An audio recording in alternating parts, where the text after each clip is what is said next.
You will reap what you sow. I was born in 1994, so I belong to Generation Y. We millennials have a strong sense of entitlement. We're very complacent, and we don't think as much as we should. I'm going to give you some causations today. I don't offer you a plan. I don't know what to do about our future.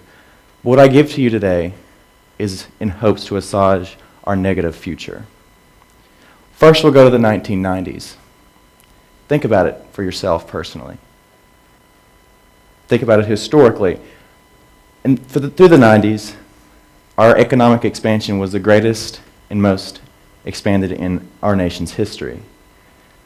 Following this Cold War and our competition, our Cold War with Soviet Russia, we became the world's superpower.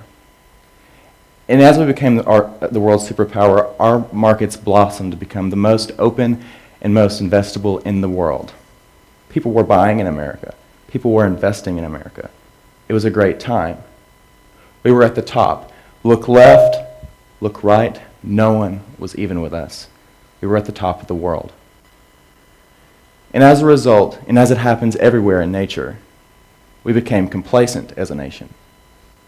There was nowhere left to go because we were already at the zenith of the world. So when we think of a millennial who is complacent, who is satisfied with where they are, we are satisfied with where we are.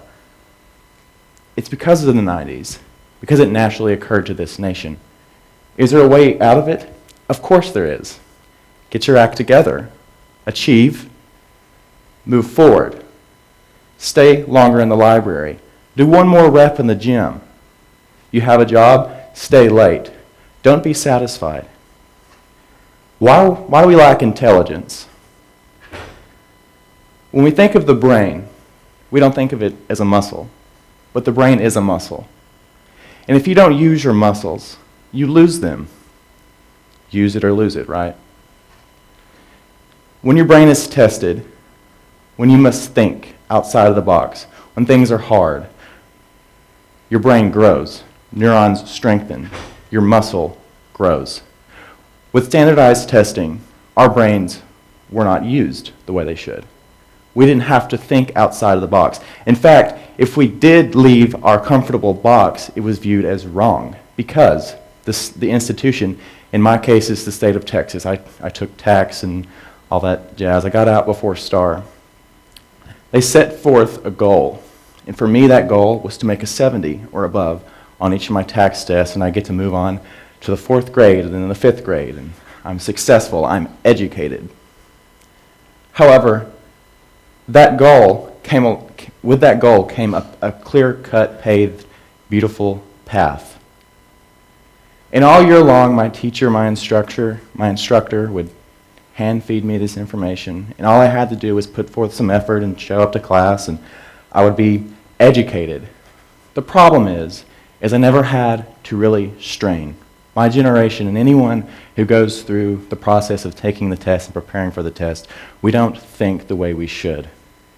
When John F. Kennedy challenged this nation to put a man on the moon, no one knew how to get there.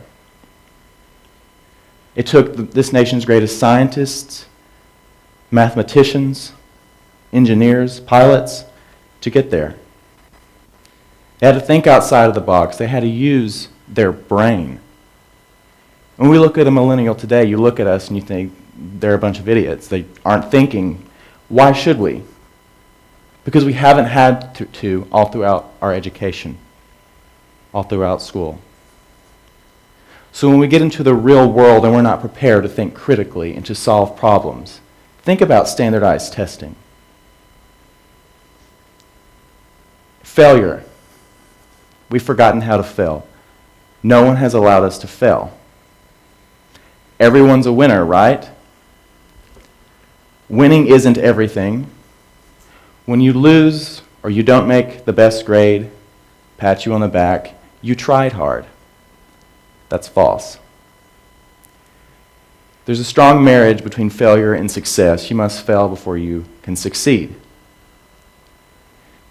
And with self-esteem being of the utmost importance, the self-esteem of children being of the utmost importance to teachers and coaches and Parents, we don't want our children to feel bad about themselves. So when they lose a soccer game, we tell them, it's okay, you tried hard, you're still a winner.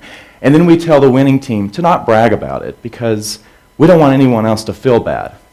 And as a result, no one in the situation failed. We have to fail. We need to be able to step out of our box.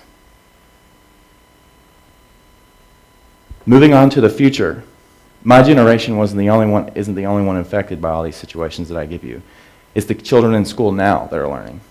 Allow those kids to fail, because at some point, they are failures. If you don't make the grade that you want on your exam or your test, don't tell them it's okay. Tell them to study harder.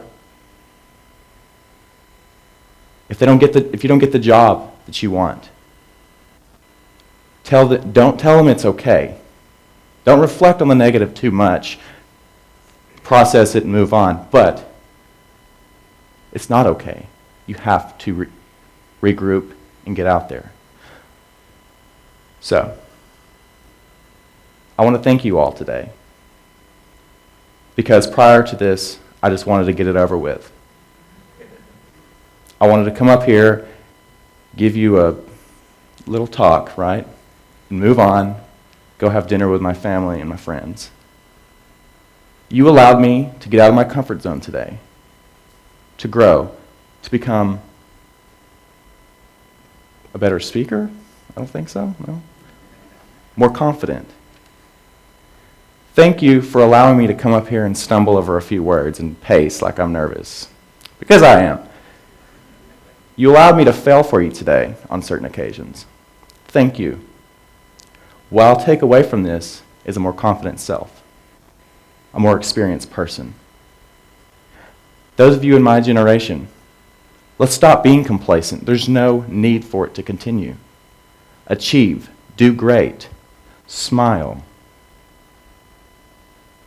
Educators, the next time you're in the classroom, ask yourself when you're teaching, am I teaching this test? Are they prepared for this test? Or am I straining their brains? Am I making them stronger?